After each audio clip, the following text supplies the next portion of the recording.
Well, thank you everybody for coming. I know you're all thinking, how did these three guys get this lucky, right? To be the last presentation of the day on the Wednesday before the party. So I don't know if somebody can tell me. I'd love to hear how we ended up winning this lottery, but we're excited. We're here this year to talk again about practical digital twins, our experiences with it, and trying to make it real for everybody. These are the things that we actually have seen in the real world, some of the bumps and bruises that we've experienced, and we're just here to share. So my name is Kyle Lindsay, Director of Innovation at Worldwide Technology. So I, along with my partners, lead innovation at Worldwide. And what does innovation mean? It's just the cool stuff.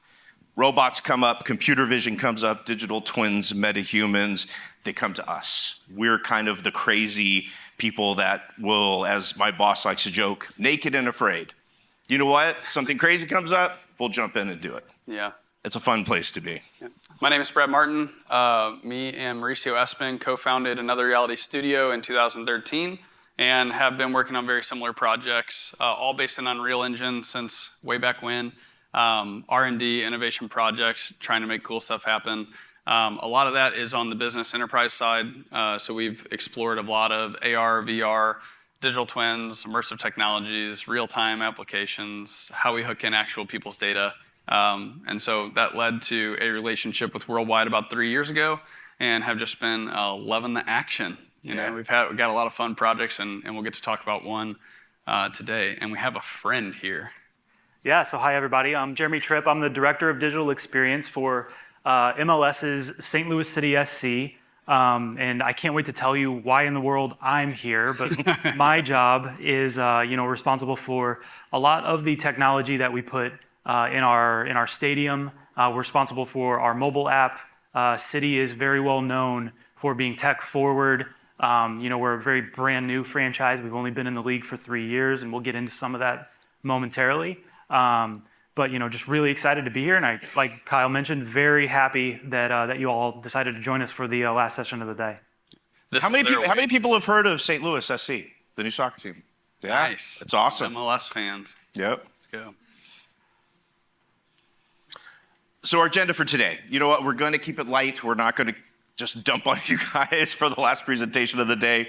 We're going to recap a little bit of what we talked about last year. We had a similar kind of a part one last year. And really what we want to dig into what we're just calling the 3 pillars of execution. What does it take that we see to build digital twins, specifically in sports, in enterprise? Like, what is it in the real world? We have Jeremy's case study, which is exciting. We've got a very, very cool demo for everybody. And then how do we take these 3 pillars and merge it all together? How do we put it all together at the end of the day for a successful digital twin? So last year, we focused in on feasibility, kind of experimentation, really took it not only from a technical level, like what does it take from a tech stack between Unreal Engine all the way through, but also the stakeholders, the governance, all of those other important components. And really, it's the real world integration. Like, what does it look like in the real world? So Brad, your quiz, how did we describe digital twins last year? Yeah, so last year we got to highlight a couple of things that make a 3D model into a digital twin. And we talked about them being geospatially anchored, having a representation of its actual context and kind of how you utilize the data of the surrounding. We talked about integrating different operations, whether that's IoT devices, utility devices, some of the synthetic data, which I know today's been pretty heavy on simulation. So you guys have luckily already got to hear all the talks around those, so won't go in too deep on that. And then also that spatial cognition. So how do these things all relate together? And then how do we, with that real-time connection, how do we do things in the real world and kind of make that more operative? So this was one that we highlighted last year, right? This is Hampton University. It's a historically black college that we have partnered with for several years. So we've done a lot of, part of what we do at WWT is cloud and data center and infrastructure. And so we do a lot of that. And what they were looking to do was a full-scale campus Wi-Fi build-out, right? They needed to do a full implementation of an upgrade for their Wi-Fi infrastructure. And as part of that, they wanted to lean heavily into a digital twin. The purpose for that is they knew they could get two benefits out of this, right? They could leverage this digital twin for marketing, for new student acquisition, as well as the operational aspect of designing the Wi-Fi network. So this was a great example that we just talked about last year of like, how do you actually build a business model, multiple kind of operations, marketing use cases around a digital twin. So that was 150 drone LiDAR runs. I think it was 3 weeks of, I think we used the BLK to go handheld scanner interior of all of the buildings. So it was a lot of work. Yeah, and it's really helpful to remember as we're going through this that every one-off project, prototype, proof of concept that we complete can add to the larger of the digital twin. And so using that as GIS data or these LiDAR scans to get the context there of what we talked about before is really important.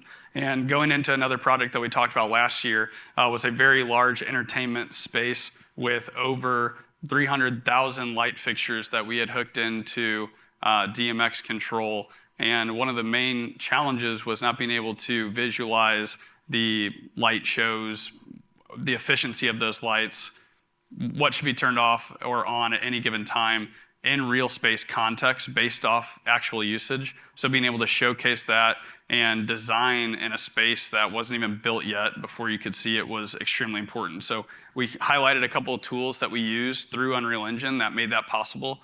From the BIM files, convert into Datasmith to blueprinting and automating scripts to replace files, all the way down to live linking to construction documents so that we stay accurate, because it was very always changing project, as most of you guys, if you've done an architecture project, are probably laughing. But I think it was, at the time, one of the largest lighting pre-visualization utilizations of Unreal Engine from a simulation that had ever been done at that time from scale. And this is prior to megalights. Yeah, we'll take that accolade. I'm not positive on it, but we'll definitely take it. But yeah, it was prior to megalights. Literally right after we delivered it was Unreal Fest last year when they announced megalights, and we were like, oh, that saves us some time. But anyways, we did overcome some obstacles through this. One major one that we talked about last time, which we'll kind of highlight today, but this is a really good context for it, is the metadata that's coming in from these files and how to automate scripts that retains that metadata or IDs for different lights to connect to DMX and gets them into the right position in Unreal Engine. So you take a shot of that since we talked about it last year. I won't talk about it this year so much, but that was a massive obstacle that we overcame in the past year's project. But now we'll go on to the 3 pillars of what we're finding in a real life project again with Jeremy. So I'm going to go ahead and kick it off with the virtual planning and simulation, and I'm going to lead into some projects that we had from the beginning, digital twin, and then kind of get into some of Jeremy's side on the setup and integration. But you guys feel free to jump in as we go. Absolutely. Okay, so I got a couple of videos that I'm hoping to play here. There we go. So those are going to play as I talk. But one of the main things that a tool that we developed since 2019 is called Looking Glass. It's a digital twin platform that allows you to start to integrate in many different features. I'm going to hit 3 different areas of what we've developed out and kind of how they communicate and talk together. The first one, of course, is being able to connect directly into BIM models. So we have plugins that we have created for many architectural platforms and programs that help pull that data into Unreal Engine. And then we have developed a signaling plugin as well for Unreal Engine that helps to connect all the authentications, the user profiles, the permissions, what files they're trying to see at that time, and so on. So what we're kind of calling out here is that base of a digital twin, and kind of that starting point is you want to federate BIM model. What that means is generally on an architecture project, you have many, many subs. And one of the challenges that we have found in working with these different subs is that nobody wants to share their files because it holds their IP or their trade secrets. I see some nods, so I guess you guys are there.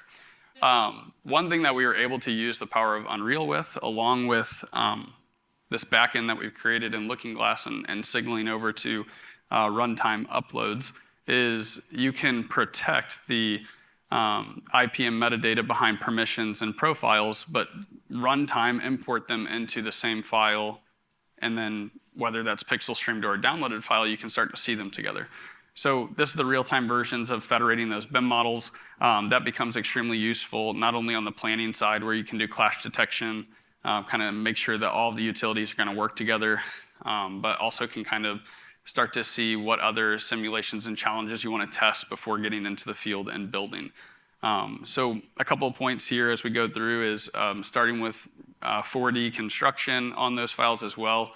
After you have the design ready and you're ready to go on site, who gets there first? Who gets the crane first? Who gets the position first? So we've estimated with some of our clients that we've been working on these projects over the past 6 years about a 12 to 14% cost savings on change order and addenda, which a total project is about 14 to 18% change order and addenda costs on a commercial project. So very helpful when pitching those ROIs to why you should start a digital twin on a project that early.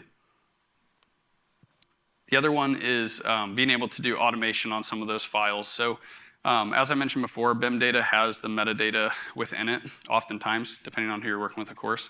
But one thing that I want to highlight on this one, I'm sorry, the videos aren't playing there. There we go. Is that every single project that you're going to get is going to be different. So although a platform can be helpful to get in things quickly into Unreal Engine, generally you're going to have some manual work to automate these to create through these processes even after the automation. So one thing that we've created is for issue tracking.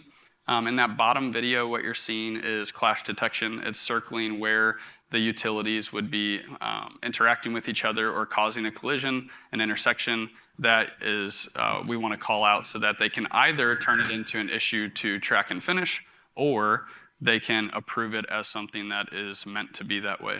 And then of course, because of the file coming in with the metadata in the top video, you'll see that you can swap different meshes, you can automate in different blueprints to replace those, as you saw the doors kind of opened on their own for that, or different material changes. I'm just curious, how many people work with Unreal within AEC? Yeah, see, that's what I thought. It's definitely a lot. Yeah. And then finally, of course, now that you've done this beautiful build and you have everything working and they're ready to kind of push and go do the groundbreaking, you can really use this for a phenomenal sales tool. I'm showing two different portions. One within the platform you can do lots, kind of draw out lots and then assign homes to different ones. That helps for the site planning, but also for people being able to see what homes are available on each lot type. And then of course in the bottom, being able to walk through each of those homes individually and do any customizations that are allowed, whether that's a spec build or a fully custom build. And just how dynamic Unreal is, I don't have to tell you guys are here. So from a lighting standpoint all the way through to being able to throw this into virtual reality or pixel streaming. It's all extremely beneficial in this field.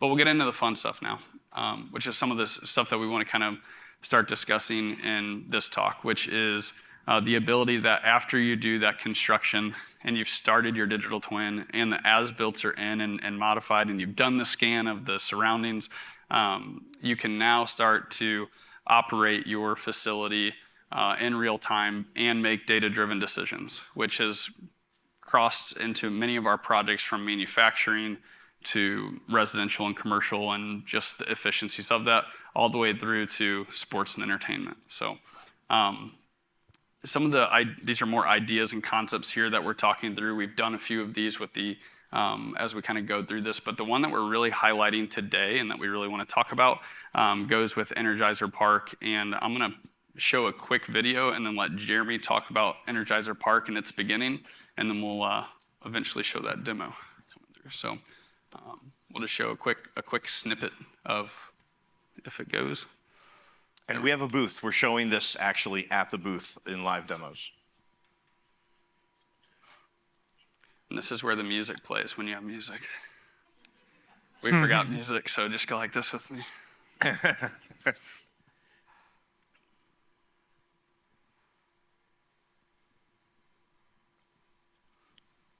So every visual board and light that you can see in this space is not only accurate to the Revit model and the model of the light fixture through scripting and placement, but it is operational through DMX and even the LED boards down to the pixel of what was spec'd for these boards. Do you know how many individual lights is it? Fixtures for DMX, I believe, is right around 5,000 fixtures. That doesn't include, obviously, the LEDs and bulbs, et cetera, but right around 5,000 fixtures, and there's utility lights and things in there as well. Anybody been to St. Louis recently? Has anybody been to Energizer Park? Not many? I know my front row has, but I'm going to tell you, this looks pretty damn good. Looks pretty damn good. All right, so I'm here to tell you a little bit about City. I'm going to set it up for you and talk about how we got here, just briefly, give you that context. And then we're going to move into some of the challenges that we have in sports, specifically in soccer, and why digital twin is going to be a good choice for us to help solve some of those problems moving forward. Okay, so I didn't see any hands for people who had been to St. Louis recently. So, there was one. Okay, there's one all the time. This weekend. So what you're looking at right now is a picture of our stadium site about 5 years ago. Okay, St. Louis has gone through pretty challenging times over the last decade or so. We lost the Rams, left kind of a big void in our sports scene. The Cardinals have been trending down for a while, although they're doing well now.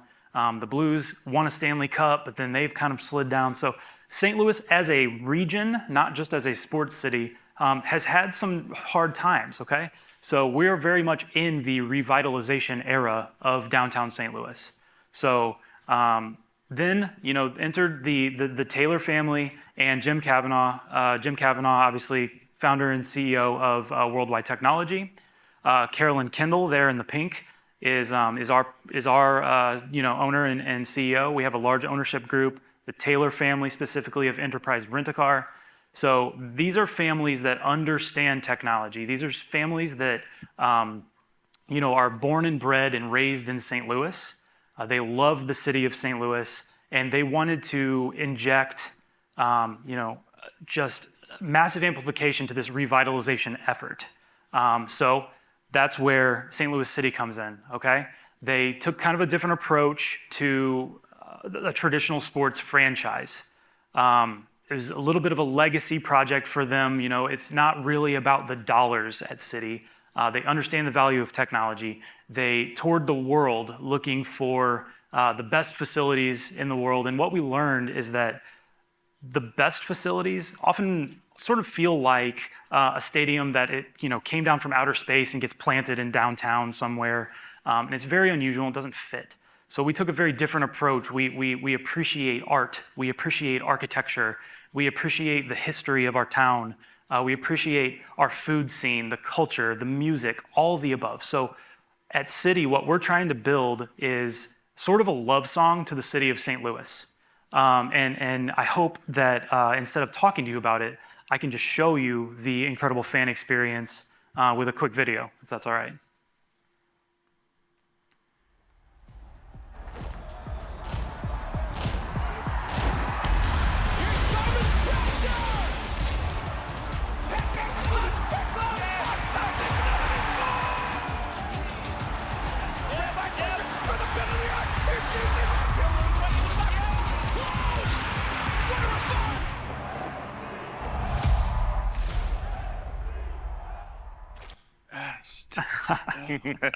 All right, so again, we have put so much effort into this idea of fan experience, sort of turning it on its head of what traditional sports teams do.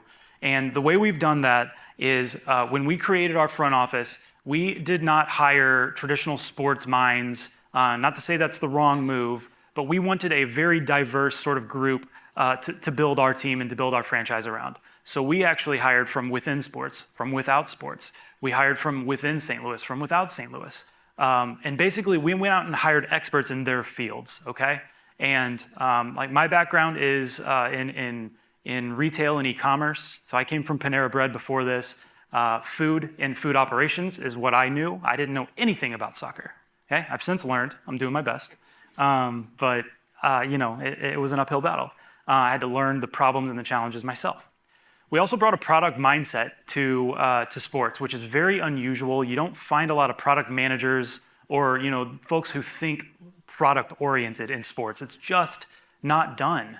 The industry is very vendor focused. You plug in a technology and it's not integrated well. Nothing talks to each other. Loyalty programs don't talk to your food systems, and your retail systems don't talk to your BI. It's just a mess. Data's a mess. It's chaos.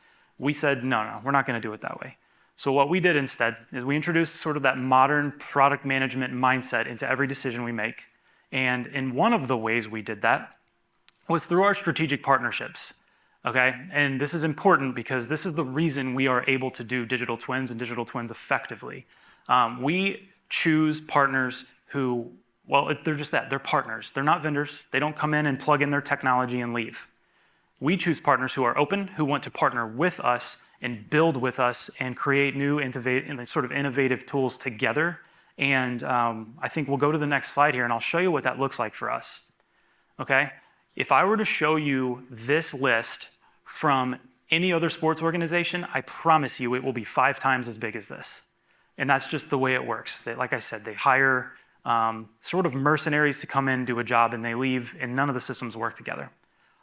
All of our systems work together, from our loyalty to payment to food to retail, and I've spent the last few years making that happen. It's been a monster integration effort, but now it's put us in a position to actually, I said it this way earlier, it's like we've been building a sports car for 4 years, but we've never been able to drive it. Now it's time to turn the key and kind of see how fast this thing can go. So with that, go ahead and go one more slide. Let's show off and set up some of the challenges that we face. So I told you, fan experience is everything to us. In sports, you live and die by the product on the field. Okay, that's normal, right? If your team sucks, nothing else matters. And your NPS scores are going to show it. Your ticket sales are going to show it. Your concessions revenue is going to show it. There's not a lot you can do about it. So we said, well, let's break that. Let's decouple the product on the field from the fan experience. And of course they are unified. Of course they are connected. But how far can we stretch that? So we wanted to build the best fan experience absolutely possible. Our building does not have traditional stadium concessions. It's 100% local food partners. So you've got 25 local restaurants operating within our building at any given time. Our retail is top-notch. Our music experience is top-notch. So we try to access the fan experience from this place of full sensory sort of overload in terms of what you're going to see. So part of that is getting people down early and giving them the visual cues to help drive behavior in the way that we want them to behave.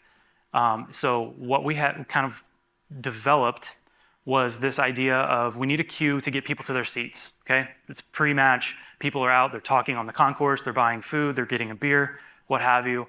How do we let them know that it's time to go sit down? So we developed what we call Red Out, or in this case, Gateway to Hell. And basically what it means is the lights go out, the red lights come up, a specific song plays, and the scoreboards play a hype video, flames shoot up, which I think you saw in the video a moment ago, and it's an entire experience. But that is people's cue now. They've been trained sort of in a Pavlovian level to go sit down, and it's been extremely effective for us. So do you want to kind of show off what this looks like? And it works. I go to all the games, and the second I see red, I'm going to my seat. But anyways, so I think to kind of join in with you, Jeremy, like one of the things that we really started exploring is like we started talking about digital twins. We started showing kind of where we're at. We're like, where can we start? Because again, we talked about this last year, but stakeholders, you got to get people involved. You got to get stakeholders on board with doing this. And this just was such an obvious spot for the fan engagement, for testing out these different light shows, showing ads on the boards and making sure that they look good before you make it there. And that's kind of what we're going to show today, like the solution. So as Jeremy mentioned, the challenge, I'm going to swap over to the app here. This is the downloadable version of the stadium. Okay, it looks a little brighter up there, but we'll roll with it.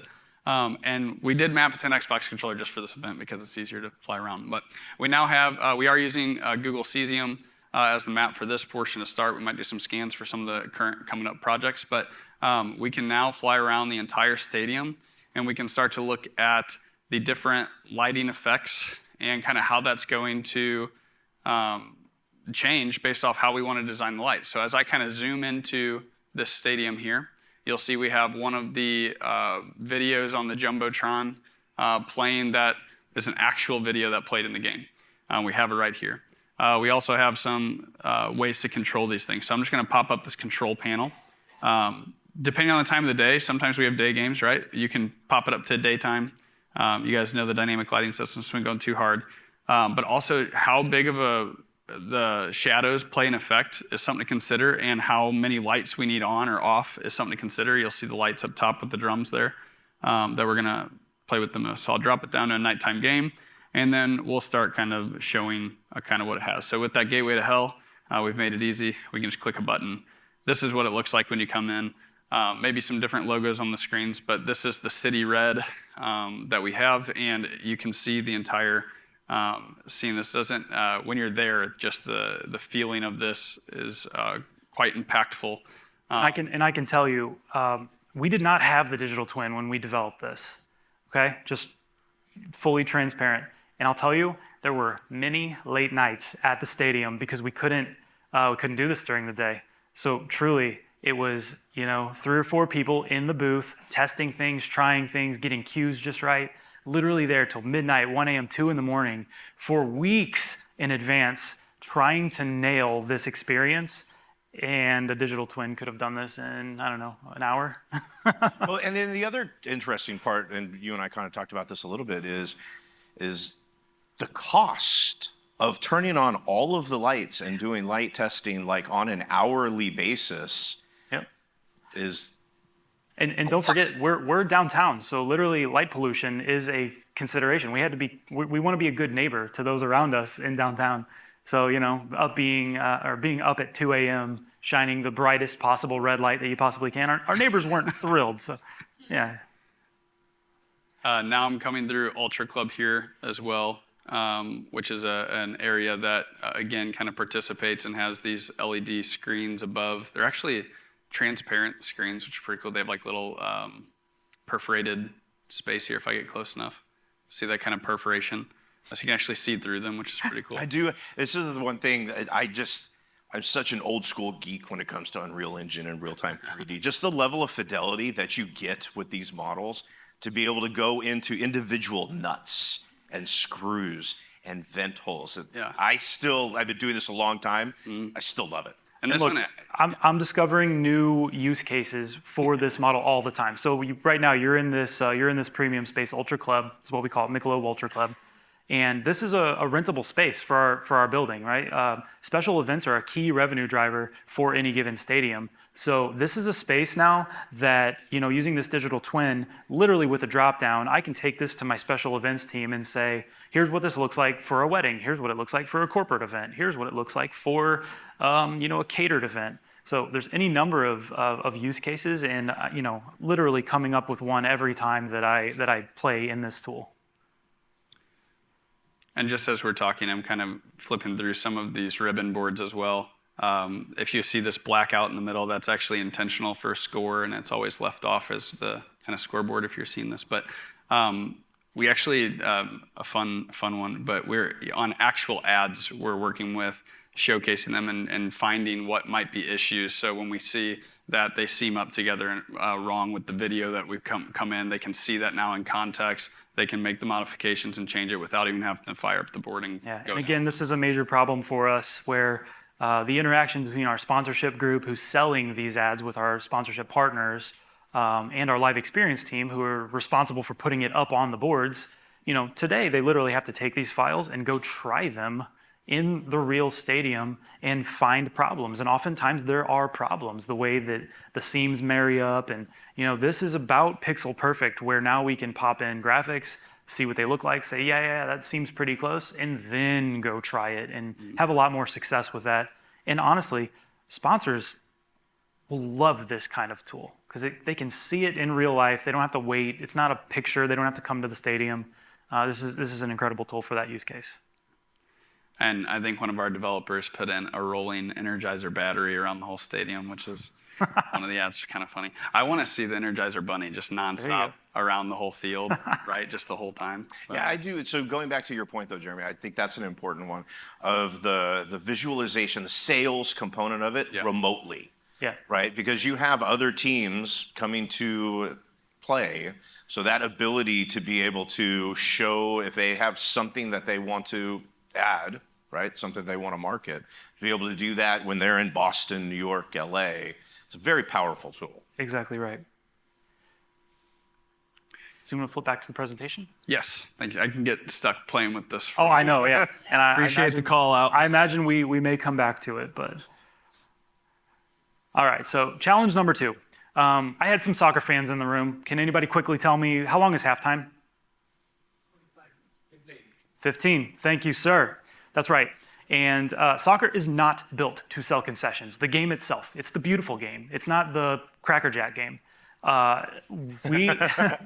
We don't change sides every 3 outs to give you a chance to go buy a beer. That's just not how it works.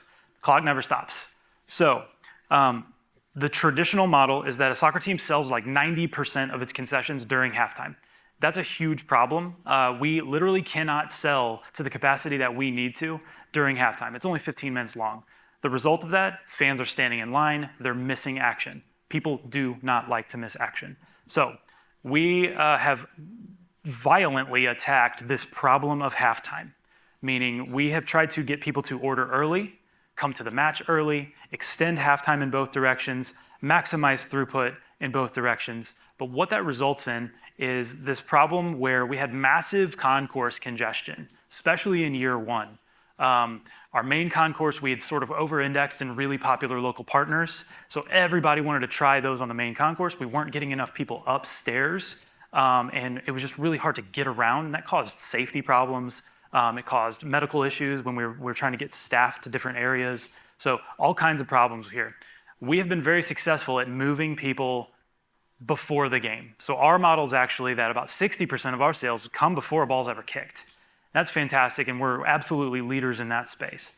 But it took us basically 3 years to get to that point, especially with the concourse and crowd flow area issues. So, with this digital twin, I think where I want to go with this is this could have solved that problem for us so much easier and so much faster. Right? What we had to do was every year kind of play this shell game of moving restaurant partners around and trying to do more interesting things upstairs and, try to drive our marketing segments to get people upstairs and thin out that crowd. We moved portables around. We did all kinds of crowd flow management to try to extend our concourses. But the fact is, it's a physical space. And there's not always a lot you can do. So, with a digital twin, we could have simulated these crowd flows very early on, found them before this was ever an issue, and solved it before, again, we ever kicked a ball. Instead, it took us 3 years to crack the code. Yeah, and I think one important thing that we're continue to come back to is we want data-driven decisions. We want to not do guess and checks of, okay, well, what if we move this here? So with crowd simulation, we can do that, but also we can look at the heat maps of where people are currently, most active during halftime, why we have those bottlenecks, and then start to simulate around, okay, if we make these changes, what happens, train. So anyways, just adding that in. Yeah. All right, so challenge number 3, and then I'm gonna let Kyle talk at you for a few minutes. This is an infrastructure problem. It's a scale problem. So we don't play soccer matches but once every 2 weeks, right? It's basically every other Saturday on average. And that means in our mobile apps, specifically in our stadium, there's no one in that building most of the time for 13 straight days. And then gates hit on Saturday, 6 p.m. Saturday. We go from 0 to literally 22,500 people in our building. There are infrastructure problems. There are server scaling issues we encounter. Our app has really done a lot of work to solve this problem.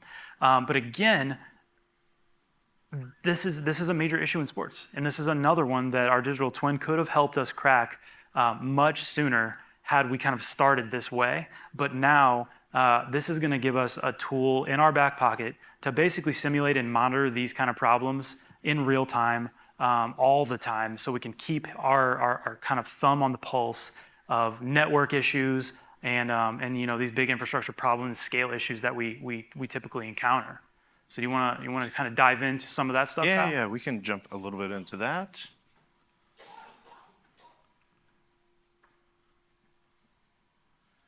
So infrastructure and scale, AKA plumbing. Not the most exciting part of the solution, but probably the most important part. Without this component, it just simply doesn't work. Before I get into that, though, I've gotten this question a lot. Drew and I have worked on this for a couple of years now. How do you even get started, right? I mean, we're showing you this amazing digital twin of Energizer. We've showed you the Hampton. We showed you some other ones last year of how do we even start eating this elephant? And I just wanted to insert this because I think it's a good kind of point to take a step back and go, you know what? You got to start small. These things are complicated. They take a lot of stakeholders. It's a very large tech stack when you get into the infrastructure from the Unreal all the way down. We have found this actually is kind of a nice way to start doing it, this methodology of we start with a very small prototype.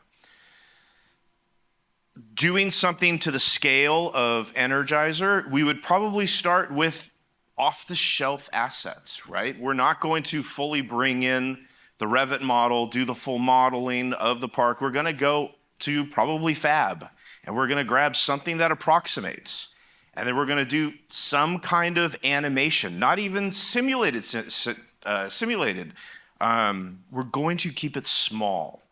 We're not going to do anything crazy. And from that, we can start showing our stakeholders. We can start getting buy-in on what we're trying to accomplish. Once we've got some buy-in on this prototype, usually it's a couple week, maybe a month kind of process, we'll move to a proof of concept. This is where we actually probably get more realistic. Maybe we get some of the early BIM files. Maybe we start doing a little bit of modeling, keep it a little bit more realistic, but get it to the point where everybody nods their head, okay, now I can really see it. It's not some generic 3D asset. It's not some generic park. It's actually what I'm looking for. From there, we go to proof of value. What we like to say is proof of concept is can you do it? And proof of value is should you do it? Have you actually looked at business models? Have you actually looked at costs? Do you have the right teams? Do you have anybody who knows Unreal Engine on your staff? What does that look like if you don't? How do you hire outside teams? How do you partner? And that goes for the entire experience. Then we'll build out pilots before we finally get into actual production level. So I just want to take a step back and say, we're trying to put all these things together, right? We call it practical digital twins because we want to make it real. Like, what does this actually look like in the real world? Yeah, and if you don't mind, there's a bajillion things you can do with a digital twin, right? So building out a digital twin platform, like Kyle said, we're all gonna have different answers of what that means, what we're doing, what features we're causing. I think another reason with this methodology is so important is that you are going to add your digital twin. You're going to add features, you're going to add functionalities, and that is dangerous to a platform when you start doing that, right? So this process is repetitive. When you start to add in a new feature, when you skip and you say, we basically have that foundation because we've done this IoT sensor before, and now we have this one, it's basically the same thing, let's just go in. Pointing back to this and even just cycling back down all the way to the beginning, just be like, no, let's just start from the prototype, do a very basic, element of it, make sure it's operable in Unreal Engine, make sure it works in this way, and then kind of moving around. It saved us a ton of time and just skin and projects that we're at because we're following this process. We found out a lot of stuff.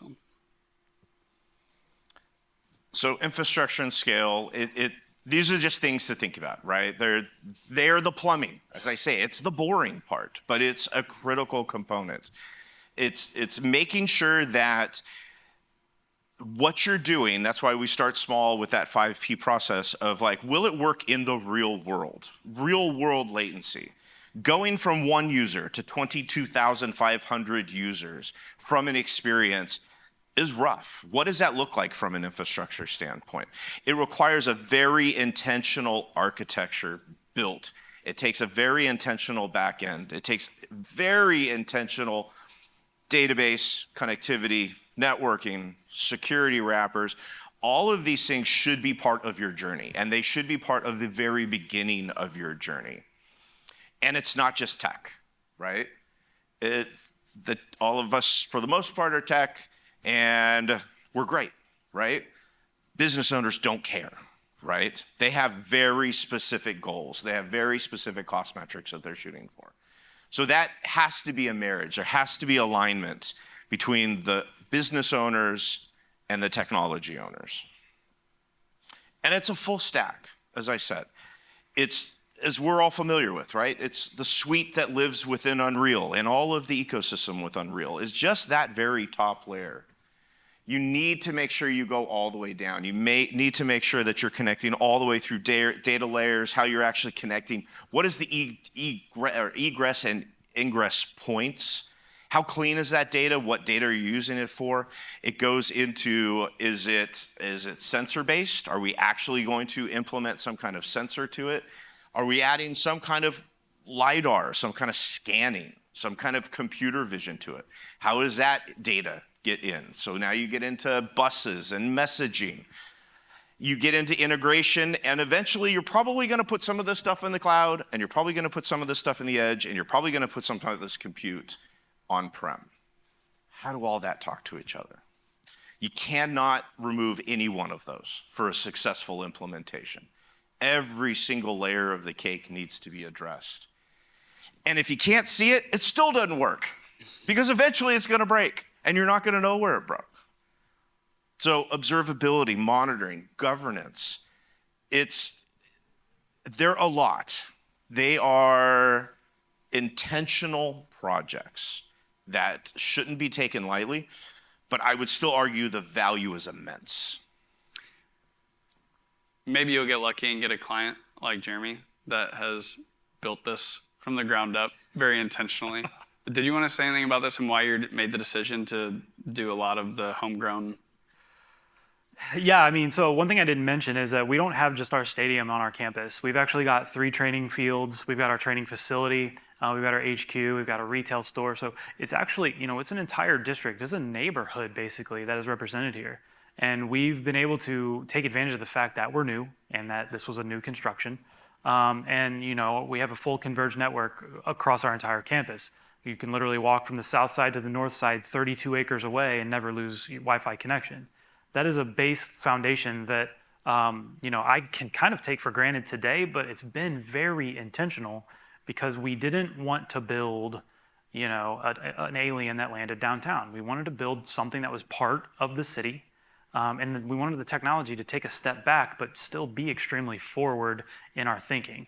So we want the control, we want the data, we want to be able to make decisions off of our data, and that's effectively why we've done it this way. We want to kind of control that entire user experience literally from the ground up. So some of this, we're going to start running up in time, and I want to save time for Q&A, so you can go to the next one. Sure. So just some lessons learned, right? Start with an integration-friendly architecture. I keep reiterating, right? Look at the architecture, look at the full stack. Build in observability in mind. You can build the best tech stack in the world. If you can't see it, it's going to break, and it's going to be a really bad day, and it's going to happen on your daughter or son's birthday, and it's just going to ruin your weekend.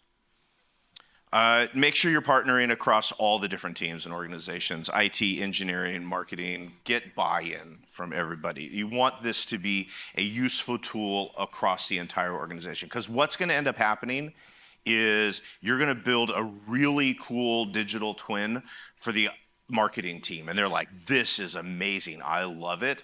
And then somebody from operations is going to see it and they're going to go, oh no, I need that. Well, let's make sure you build it out. And then I think another important piece of this is language, right? Make sure that as an organization, and even internal to the organization, what you call your digital twin. If you ask 10 people what a digital twin is, you're gonna get 12 different answers.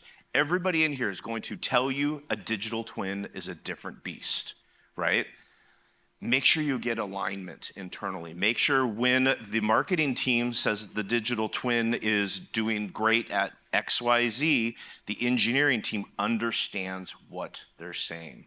It's just critical to make sure you use the same language in this space, because you're going between creative to very hardcore engineering across multiple different disciplines of network and security and data centers and compute and storage and everything else amongst that stack, all the way to business owners, right? So that normalization of language is a key component that we've seen be very successful and also cause a lot of problems. So how do we put it all together? Yeah, and so I mean, this kind of goes back to some of the stuff that we talked about at the beginning. It's like as you're building the platform, where to start, how to integrate, and I think the putting it together was actually kind of what we were showing. Is now that we have this base, what's next? And so I think this slide is kind of thinking through like what would we use this next thing for, and just kind of brainstorming and like as we integrate things. So the next steps of things that we want to do other than the crowd simulation, like we talked about, and we kind of all have different answers to this, which is why it's a digital twin, right? You can do a lot with it. Is being able to plan ahead. There's some areas that, as we talked about before, are challenging, whether that's for crowd flow or for under usage, or even to expose what types of events and things could take place here. We now have a tool to start doing that, and that's kind of one thing that we're focused on and moving on. Did you want to add other items? I'll just say too, you know, we're only 3 years old, but our building is always evolving. We want it to be a living, breathing, sort of organic structure. So there's areas that we want to improve, you know, what areas that are exposed to the weather in ways that we didn't expect. So what can we do now with this tool to sort of envision a way to optimize or even completely restructure those areas of the building without having to go to, you know, some expensive, you know, construction related situation. Yeah. Cool. We have about a little under 3 minutes. Perfect. We would love, love Q&A, and we went ahead and put our LinkedIn QR codes up there in case you want to connect with any of us. And that is time. Thank you so much. Thank you, everybody. Thank you guys. Have fun tonight.